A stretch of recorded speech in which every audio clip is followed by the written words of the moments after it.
This year, I've made it my goal to grow as much food as I possibly can in our backyard to feed my family of 4. So I'm challenging myself to grow as much food as possible in the next 365 days. 365 days of growing food coming up right now.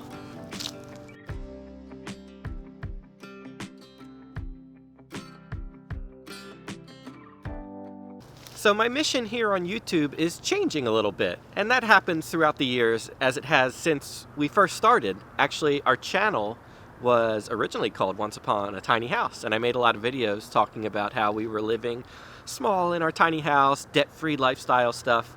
But all of that changed when I started learning about our food system. It was food that originally drove me to gardening. It drew me to the homesteading movement. It just transformed the way I think about things because I realized that my body was sluggish after eating certain kinds of foods, and I needed different kinds of food, healthier food, to fuel my body.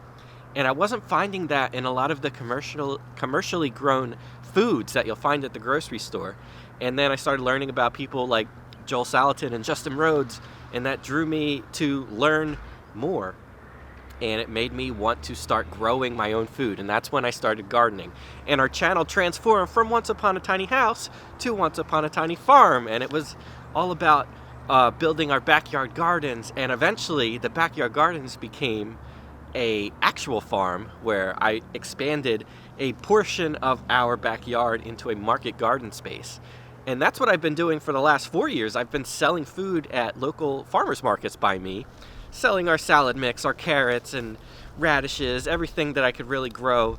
I think the thing that I enjoyed most about the farmers market was talking to other people, the customers that would come up to our booth and were interested in our story. They were interested in how exactly we were able to bring as much produce as we did to the market on such a small space. Our growing area was just 1/10 of an acre, and we didn't even utilize all of that, but we were bringing a ton of food to the farmers market, and people were fascinated by how we were able to do that, because a lot of people have small backyards and they garden a little bit, but it's not as, maybe they're not growing as much food as they would like and would like to be more efficient with the space that they have. And a lot of those conversations led me to realize that perhaps I have a little bit more to offer you at home if you are in that same boat of wanting to grow more food with a limited amount of space that you have and make the best use of it as possible. That's what I'm committed to doing this year. And in fact, I realized that the farmers market, as much as I love doing it, it kind of created a prison of sorts for me. I created this job where it took up all of my time and energy it's a lot of work. It's very physical and demanding job to plant everything and stay on top of weeding and harvesting and a planting schedule, and it's just consumes your entire life. And it was hard for me to pursue the goals that I really am most passionate about, is growing food for our family.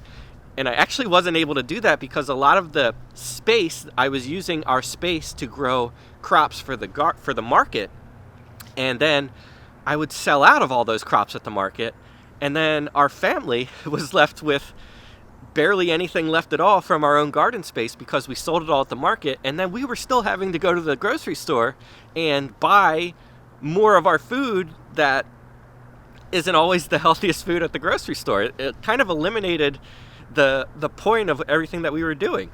So selling at the farmers market went from a place of original excitement to a place of stress and frustration this past year. And this year, I want to change all of that.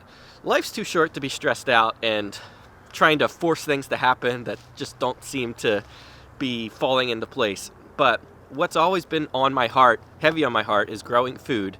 And that's only grown stronger since the beginning of our homesteading journey. And I want to share all the knowledge that I've gained over the last 7-8 years of homesteading, gardening, taking care of chickens. And I'm going to put all of that knowledge into this year, focusing on growing as much food as possible in the space that we do have. And I'm going to show you in this video exactly how I'm going to break apart all of the separate pieces of our land to make all of this happen. Now, right behind me here is our 400 square foot garden space. Now, this was our very first garden area that we created our first garden and started and learned everything right in this space. And this has been a little bit of a series that I have been working on, and I've been talking about a little bit on this channel. But I think I've come up with a really, really good system back here. I have 12 raised beds, and they're kind of, you can see they're separated in the middle by a piece of 2x6, and I do square foot gardening in here. So I grow as much as I possibly can in this 400 square foot space. Every single bed, every square foot of each bed is used to have something growing throughout the entire year. And even right now, January 3rd, I'm recording this, I still have carrots in this bed down here. I still have spinach in a lot of these beds. I have kale and other winter greens growing in other beds. I've got garlic. I've got wheat growing right behind me. That's a new one. And I have perennial crops in the back. So I've utilized every single bed, every single inch of the space grows food for us all year long. Now back here in this area is kind of the first place. This is the first place where we expanded from that original 400 square foot garden. We transformed, this whole area was just grass, and I turned this into more in-ground garden beds. And you can see this is a new thing. I actually have the chickens in tunnels behind me. You might see them walking around me. They're waiting for their food. This is an area that specifically for this year, I have been growing other crops for the market garden in this area in front. But this year, I'm actually going to be planting a garden specifically for the chickens in order to feed the chickens and grow enough food to feed them for most of the year and eliminate a huge bill, which is their feed bill every month. So if we can grow a lot of food for the chickens, we could become a lot more self-sufficient, and that's the goal of this garden. We want to grow a lot of corn. We want to grow some squash and beans, because a big way that I've been feeding my chickens is with rice and beans as a way to save money. Not only save money, but it's also a really healthy way for them to eat. And I have really, really good, healthy, hearty chickens, and I think that diet is a key there. So if we can grow a lot of our own, let's say, pinto beans, and we could grow a lot of corn and some other things like squash, we could feed them homemade healthy foods every day right from our backyard and not have to buy them at the store. Now back here is part of our original 4,000 square foot area that I had designed to be our market garden. But this is the back half of it. So this is a 2,000 square foot area that last year was used for our market garden and still currently is, with some of these rows over here that are under row cover. I have some spinach and lettuces still growing under row cover, but when those are harvested for the spring coming up, we're going to be growing a lot of our staple crops back here. Things like potatoes and sweet potatoes.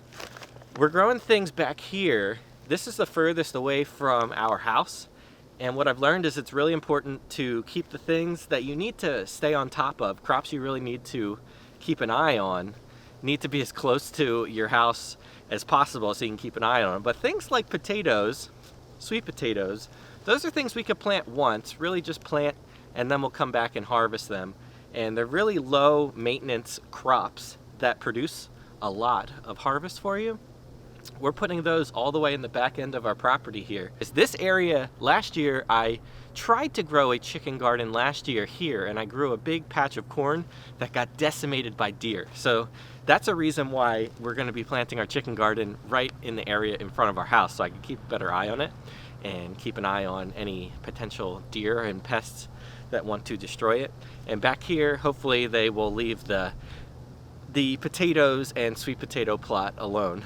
Another thing I want to grow more of this year is broccoli, because that's another thing that we end up buying a lot of at the store, and we want to be able to put that in our freezer and have them throughout the year when we want them. So I'm going to probably plant a few rows of broccoli here in the spring and also in the fall, and see how much that we could preserve of the broccoli. But we're also going to be doing mostly potatoes back here and sweet potatoes, so really good storage crops that we eat a lot of and buy a lot of. Now right behind me here you'll see a lot of tunnels, and this is the majority of my current market garden plot, And it's actually going to remain that way because in order to have a self-sufficient garden, as I'm calling it, we need a way to still make money from our homestead, and this is a way that I can grow salad mix and sell it at a local, there's a farm-to-table grocery store that's opening up near where we live, and we're going to be supplying them with fresh salad mix there. So I'm going to still have this 2,000 square foot area behind me to grow salad mix for that grocery store and have a way for us to make money throughout the year. So that's my plans, to utilize all my different growing spaces to grow as much food as possible for my family of 4. And I want my mission here on YouTube is going to be helping you at home find ways to grow more food in your own backyard. So I hope that you'll follow along with us. If you're not subscribed to our channel, by the way, please subscribe for more content like this. But in order for us to accomplish everything that we're going to accomplish, that we want to accomplish this year, a few things have to happen first. And the first thing that needs to happen is we actually need to move out of our tiny house, which has gotten a bit tiny for our family of 4, believe it or not. Yeah, shocking. And we're actually in the process of building and moving into a shed that we're converting into our new home. It's a 2-story barn. I've done a little bit of videos on that, but we're getting very close to moving over to the barn, which will actually more than double our square footage and give us a lot more room and be more comfortable. But it's also another reason we need to do that is because we need to have a place to store all of the food that we grow this year from our garden. We need a pantry space to store it. And that's what we're going to use our tiny house for. It's going to become the ultimate food storage area. And I'm really excited about that. It's also going to be kind of an office space as well.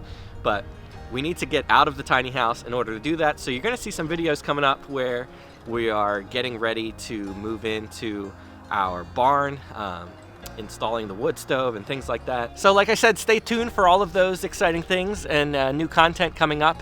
And also feel free to subscribe to our newsletter. If you subscribe to our newsletter, you'll get sent our free garden plans for the 400 square foot garden behind me. I have free crop planting guide for that, so you could try to replicate something similar in your own backyard and grow a lot more of your own food. And that's my goal here this year on this channel, is to help as many people as possible create new gardens in their backyard. All right, I hope you enjoyed this video. Thanks for watching. We'll see you in the next one.